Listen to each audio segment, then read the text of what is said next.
दोस्तों, रक्षाबंधन के दिन सोमवार का व्रत रखें या नहीं। बहुत सारे लोगों को इस बार कंफ्यूजन है और बहुत सारे लोग सोच रहे हैं कि इस बार रक्षाबंधन के दिन सोमवार का व्रत पड़ रहा है, तो क्या यह व्रत सभी को रखना है या नहीं रखना है, और रखना है तो किस समय तक राखी बांधने का शुभ मुहूर्त क्या रहेगा, भद्रा का समय क्या रहेगा। सब कुछ आज की वीडियो में आपको बताने वाले हैं, तो बिल्कुल भी आप वीडियो को मिस ना करें। साथ ही साथ कुछ ऐसी गलतियां हैं जो रक्षाबंधन वाले दिन आपको बिल्कुल भी नहीं करनी है, क्योंकि इस दिन भद्रा का भी साया है और साथ ही साथ रक्षाबंधन का जो दिन है यह पड़ गया है सोमवार के दिन। तो जिन जिन लोगों ने सावन के महीने में व्रत रखा है वो लोग तो इस वीडियो को बिल्कुल भी मिस ना करें। तो चलिए जान लेते हैं कि सावन सोमवार का व्रत यानी कि जो रक्षाबंधन के दिन पड़ रहा है, क्योंकि यह 5वां सोमवार है, तो यह व्रत किन किन लोगों को रखना है, नहीं रखना है, सब कुछ आज की वीडियो में आपको बताएंगे। तो देखिए, सबसे पहले आपको बता दें, सावन माह की पूर्णिमा तिथि यानी जिस दिन पूर्णिमा होती है उस दिन रक्षाबंधन का पर्व मनाया जाता है। तो इस बार जो रक्षाबंधन का पर्व है वह 19 अगस्त को पड़ रहा है। इसी दिन पूर्णिमा तिथि भी है और यह जो दिन पड़ रहा है यह सोमवार का दिन पड़ रहा है, जो कि देवों के देव महादेव का है। अब जिन जिन लोगों ने सावन का व्रत रखा है, सावन सोमवार का, तो वो लोग सोच रहे हैं कि हमें रक्षाबंधन वाले दिन व्रत को रखना है या नहीं रखना है, और रखना है तो किस समय तक रखना है, और यह व्रत हमें किस समय खोलना है। तो देखिए, सबसे पहले आपको बता दें कि सावन का जो महीना होता है यह पूरा का पूरा महीना बहुत ही पावन और बहुत ही पवित्र होता है। साथ ही साथ सावन में पड़ने वाले जितने भी सोमवार होते हैं ये महादेव को समर्पित होते हैं, क्योंकि सावन का महीना ही एक ऐसा महीना होता है जिसमें महादेव अपने भक्तों की मनोकामना को पूरा करते हैं, उनके जीवन से दुखों और कष्टों को दूर करते हैं।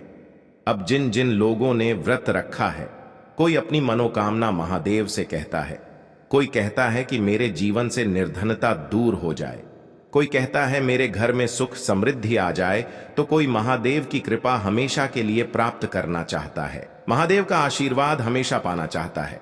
तो देखिए, हम सभी चाहते हैं कि महादेव की कृपा हम पर बरसती रहे, कभी भी हमारे घर में धन की कमी ना हो, कभी भी हमारे जीवन में दुख ना आए, कष्ट ना आए, और कभी भी हमें अपने जीवन में किसी चीज के लिए भी परेशान ना होना पड़े। तो देखिए, सबसे पहले आपको बता दें कि सावन महीने के जितने भी सोमवार होते हैं ये बहुत ही चमत्कारी होते हैं, और ऐसा समझ लीजिए कि आपके भाग्य को चमकाने का काम करते हैं, क्योंकि यहां पर आपको सीधे सीधे महादेव का आशीर्वाद मिलता है।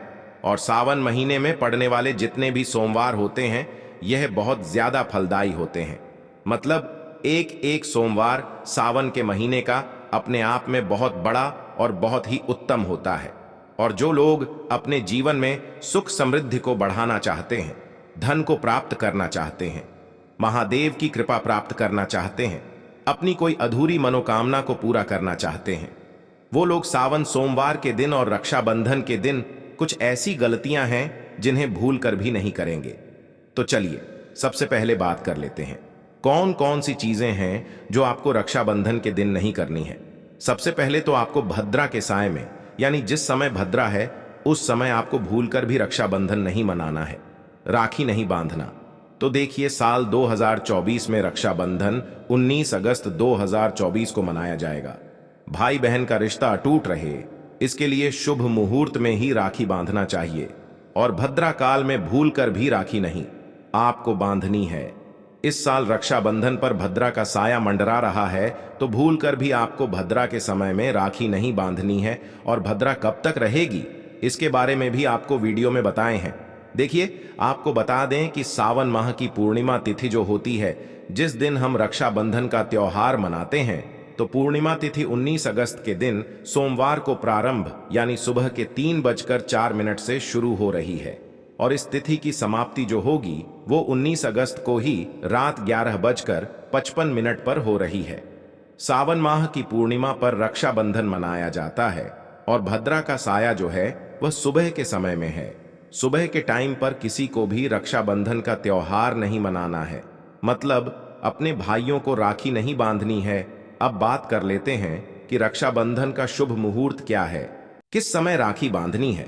तो देखिए, आपको बता दें कि राखी बांधने का जो शुभ मुहूर्त है वो दोपहर 2:07 से रात्रि में 8:02 तक रहेगा। यानी 2:07 के बाद से आप किसी भी समय राखी बांधे, लेकिन रात में 8:02 से पहले पहले आपको राखी बांध देनी है। वहीं प्रदोष काल में यानी शाम 6:57 से रात 9:01 तक भी राखी बांधना शुभ रहेगा। यानी उस समय भी आप राखी बांध सकते हैं, लेकिन 8:02 तक का जो समय है यह बहुत ही शुभ मुहूर्त है।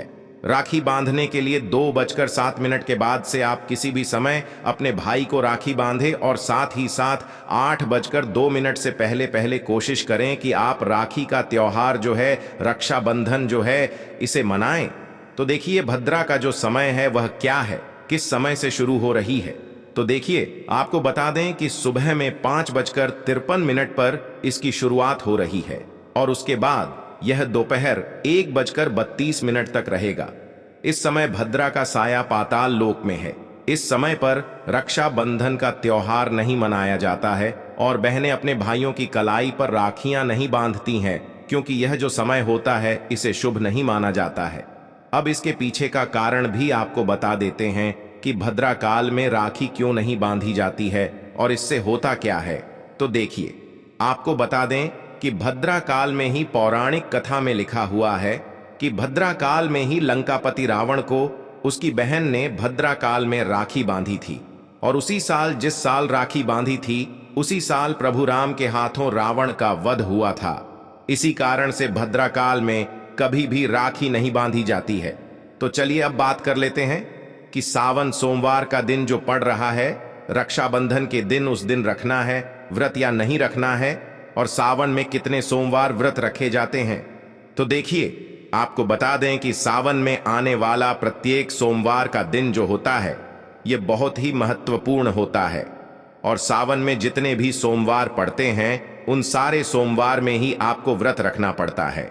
अब अगर आपने सारे व्रत रखे हैं, सोमवार के मतलब हर सोमवार को रख रहे हैं, तब भी आपको आखिरी सोमवार के दिन व्रत रखना है। जो आखिरी सोमवार है 19 अगस्त को, उस दिन। और बहुत सारे लोग ऐसा भी करते हैं कि पहले दिन व्रत रख लेते हैं और जो आखिरी सोमवार होता है, यानी आखिरी सोमवार होता है, उस दिन व्रत करते हैं। अब देखिए, बहुत सारे लोग सोच रहे हैं कि हमने तो शुरू से सारे ही व्रत किए हैं, तो हमें रखना है या नहीं। तो देखिए, जितने भी आपने अभी तक व्रत किए हैं, 4 व्रत किए हैं। सोमवार के आपको बता दें कि रक्षाबंधन वाले दिन जो सोमवार पड़ रहा है यह बहुत ही महत्वपूर्ण सोमवार है, बहुत ही बड़ा सोमवार है। तो इस दिन भी आपको व्रत जरूर रखना है, क्योंकि पूर्णिमा का दिन भी पड़ रहा है। यह दिन बहुत उत्तम है और इस दिन व्रत रखने से सुख, धन, वैभव, मान, सम्मान, यश, कीर्ति सब कुछ आपको मिलता है। और आपकी अगर कोई भी ऐसी इच्छा है, कोई भी विश है जो अभी तक अधूरी है, या फिर आपकी कोई भी मनोकामना जो आप पूरी करना चाहते हैं, तो इस दिन आपको बिल्कुल व्रत रखना है। क्योंकि आपको बता दें कि अगर आप सावन में पड़ने वाला जो लास्ट सोमवार होता है, सावन के महीने का, उस दिन व्रत नहीं रखते हैं, तो आपने जितने भी व्रत किए हैं उसका पूरा फल आपको नहीं मिलता है। तो इस दिन तो आपको व्रत जरूर रखना है। इसी के साथ आपको बता दें, अगर आप सावन सोमवार का व्रत रखते हैं और रक्षाबंधन के दिन यह व्रत रख रहे हैं, तो आपको बता दें कि इस व्रत में एक समय भोजन ग्रहण किया जाता है। आप एक समय भोजन ग्रहण कर सकते हैं। इस साल राखी बांधने का जो शुभ मुहूर्त है, आप सभी जानते हैं कि दोपहर 1 बजे के बाद से शुरू होगा।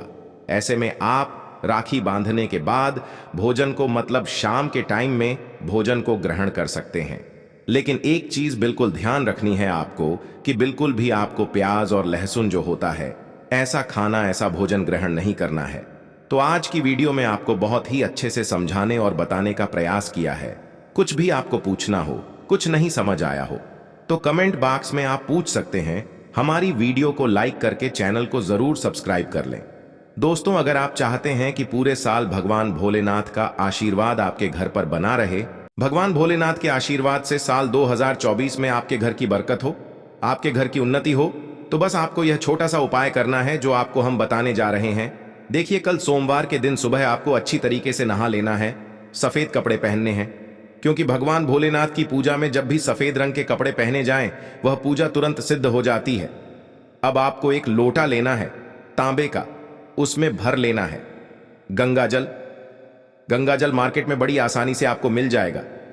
अब आपको इसी एक लोटे जल को लेकर भगवान भोलेनाथ के मंदिर जाना है और ध्यान रखिएगा शिवलिंग पर अपना मुख उत्तर की तरफ रखिएगा, क्योंकि शिवलिंग के उत्तर की तरफ भगवान भोलेनाथ और माता पार्वती जी का वास होता है। अभी इस एक लोटे जल को आपको अपने हाथों से धीरे धीरे शिवलिंग पर अर्पित कर देना है।